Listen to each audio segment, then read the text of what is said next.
My apologies. No problem. Let me know when you're ready. I'm count backwards from 5.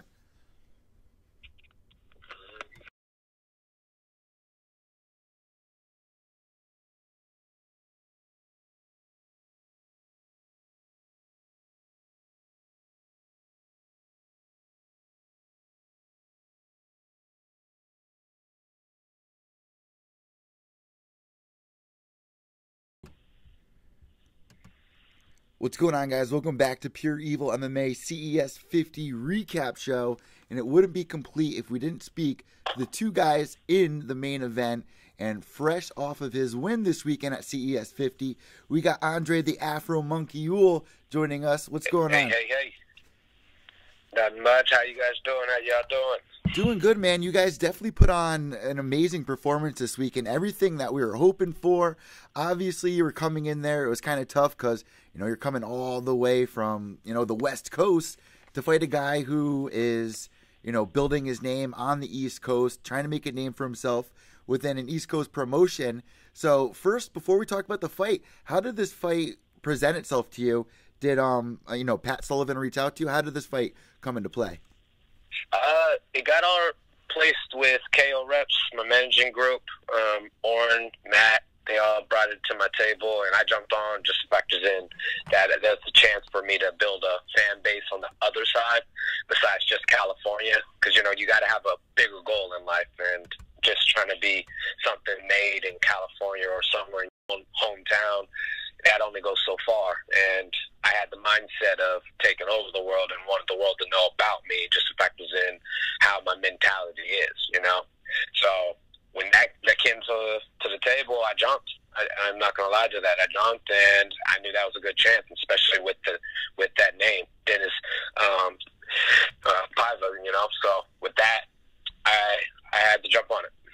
And you know what? You're no stranger to the MMA community. We're all familiar with you from LFA, King of the Cage, and whatnot. So this was actually one of the first times you fought for CES. It was a big opportunity. Like you said, you grab it. You got to do that when it happens. And the way the fight went down, man, I think a lot of people were surprised how good you were in there. The people who didn't know who you were long, you had range. How did you see that first round going? Truly, I felt that I was winning it until he stole it by taking me down. And that kind of followed up on the second round as well. It's just that, like, on paper, I knew that I had to stand up. It was just, getting a little closer, being patient of trying to make it, land. And with the whole fans and everything that was behind them, kind of put a little bit more edgy on it, where I was trying to be very explosive. And it kind of, partially backfired, especially when it, the man, Dennis, he has a wonderful IQ on the stand-up. So when that happened, where I was barely missing, and then I was getting a little bit closer, and I'm just feeling it like I'm just there for a piece of second, and then I start touching him, and then he went over there and switched into that takedown, and that's where he got points from me right there.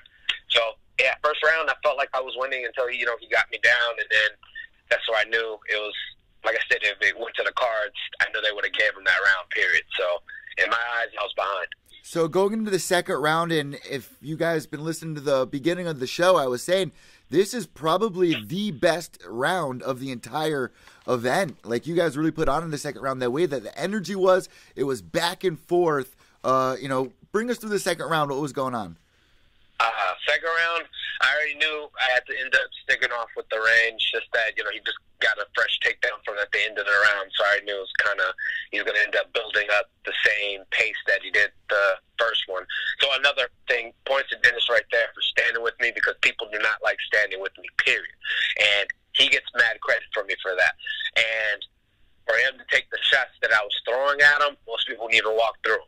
And here's another thing. I ended up tasting some of his blows up in the first and the second round, and I understood how he was dropping everybody. Dennis, he hits hard. And me personally, I'm saying, if he would have fought anybody else, he would have been walking away with the belt. And that's 100%. If I was anybody else in that cage, he would be walking away with that belt, as I said. As I speak. So in going into that third round, the crowd was literally like everyone was at the edge of their seats. The crowd was going crazy, cheering for they were cheering Sweetbread, and then he comes out. What do you think was going on his end? Do you think that he got? What do you think was going on at the beginning of that third round that caused what happened to happen? It was takedown, because it's one of those when you build like that fighting boxing IQ. I knew he felt that stand-up is more swaying on my end, and this is where he had to end up going for a takedown. Because, he had that, if you end up looking at the end of that second round, he's getting success. And, he had, like, great success at the end. Like, dropping elbows, controlling, me maneuvering, but barely, like, escaping a few punches, taking a nice elbow.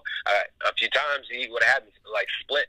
And I honestly thought like he almost did split me, But when it came down to that third round, it's one of those, let me take you down, catch your breath. That's the third round of, a breather. He knows I was tired, he's tired, and that, in this corner, it's like, hey, you're bleeding. It was like a lot of blood. Man, it was like very slippery. It was just like slippery all in the end of the second round into the third. So as soon as that happened, my mentality was, I'm going to go straight for this choke here.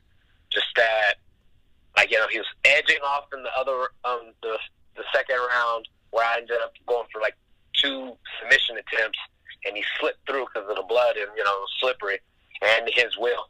And, his will ended up pulling him through everything. When I went from the triangle to the arm bar, but that next round, I wasn't letting go of that. Yeah, you were getting through on some of the shots that was busting up. I believe his right eye. Right eye. His right eye was getting pretty busted up, and started bleeding pretty bad going into that third round. I was talking to the guys on Media Row, and they were going, this is a 5-round fight. These guys have been putting out a lot of energy here, and then all of a sudden you snapped it in. Did you feel that was it as soon as you locked in? As soon as I locked in, I already knew I wasn't letting that go.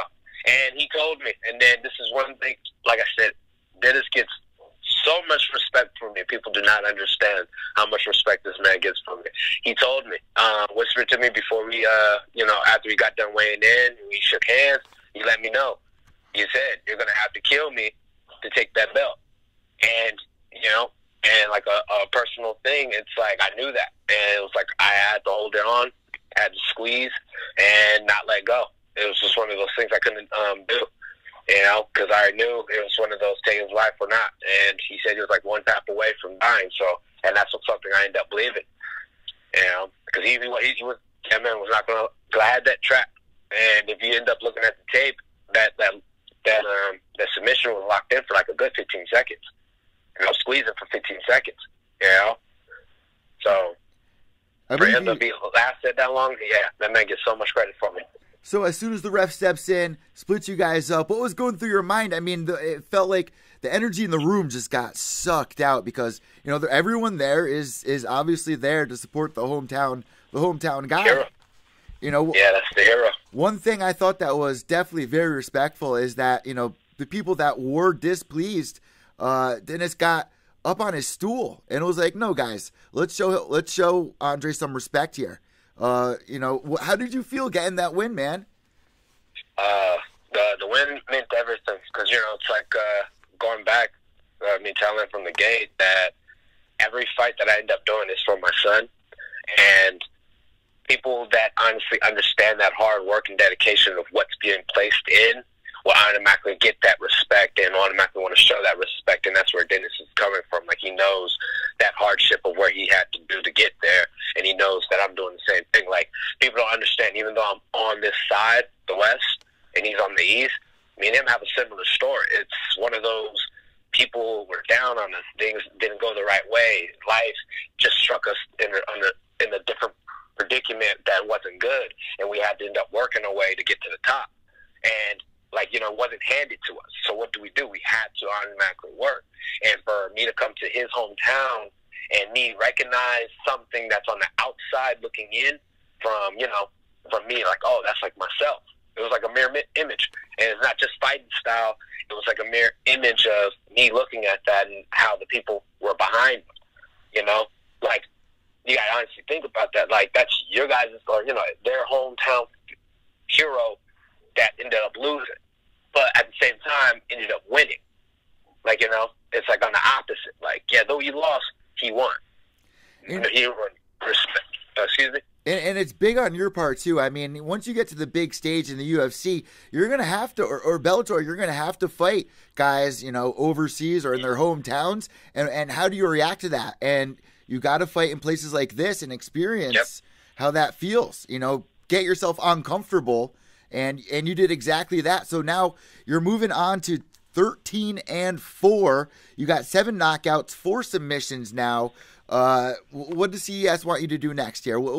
What does the game plan look like moving forward towards the end of this year?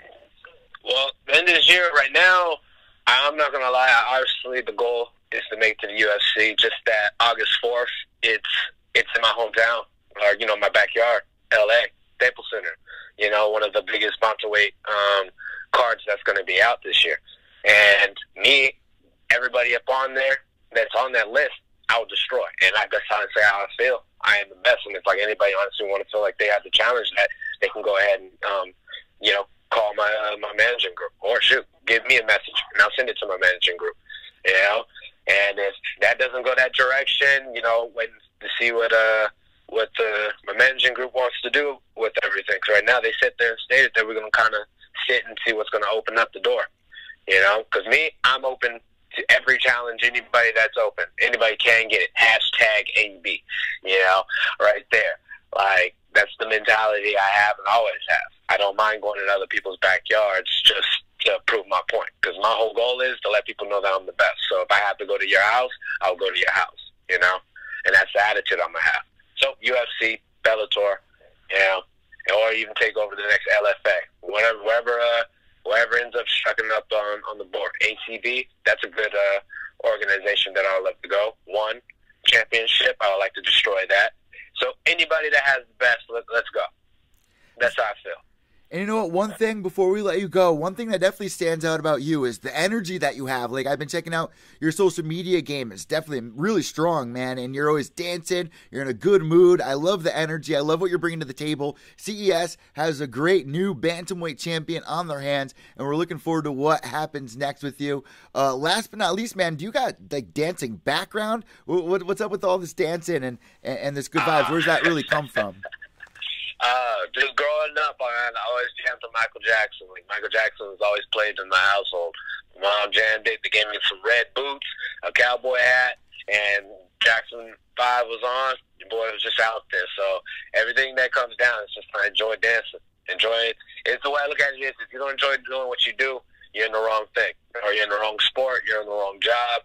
And I enjoy fighting. I'm good. I'm great at it. So that ends up bringing us to that moment where I like to dance. So it makes me feel like I'm at home, you know?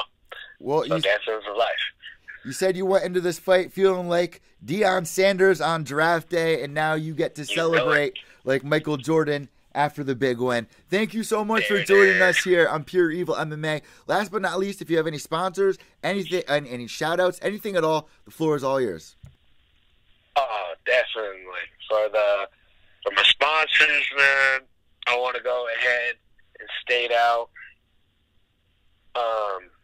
Shout out to KO Reps for managing me. Sponsors for like Lynn's Trucks, One Stop Storage, Sober Recovery, Brandon's Diner, United Untamed Youth, Riverside Royalty, freaking 100% Violence, Bad Boys for honestly coming in, you know, showing me love. We have, sheesh. Like, I feel like if I end up missing anybody, like IDM, appreciate the love there. Jeez. I feel like I got everybody at the moment. Oh, health and body nutrition. Them for automatically pushing me through this. Without them, like, hey, hey, the supplements of life. I end up giving you guys that. That becomes credit. Points to my team, Apex, Impact MMA, the new gym facility that's opened. And anybody else that I end up forgetting, it's my apologies. I end up showing you love with a nice hug and a smile. Hey, last but not least, did you reach out to Sweetbread after the fight, and where'd you guys leave off? We left off on a good page. I owe him a drink. We ended up stating that. He knows this. I told him anytime that I'm out there or he's out here, we got to hang, and he's perfectly open to come to my gym. And if I'm out there, hopefully I have the same love, which I believe so. So right now, I told him that he got my respect from the gate, and at the end of it, and he just earned a friend. Well, so you came from the West Coast as the away guy, and now you are the home champion for CES. So you better represent the East Coast now that you're East Coast champion. Thank you so much, Andre, for everything, man, and have a great day. We're looking forward to what the future brings. I appreciate that. Thank you. There you guys go. Andre Ewell, the Afro Monkey. And guys, CES 50 recap. We got one more guest coming your way. It wouldn't be complete without Sweetbread, would it? So we got him calling in just a little bit. So make sure you guys give me a thumbs up. If you like the interview, subscribe down below on YouTube, Podbean, Stitcher, Podomatic, wherever you're checking this out. And last but not least, you can catch all the Pure Evil MMA content at mymmanews.com. White Knuckles to the end. Behave yourselves.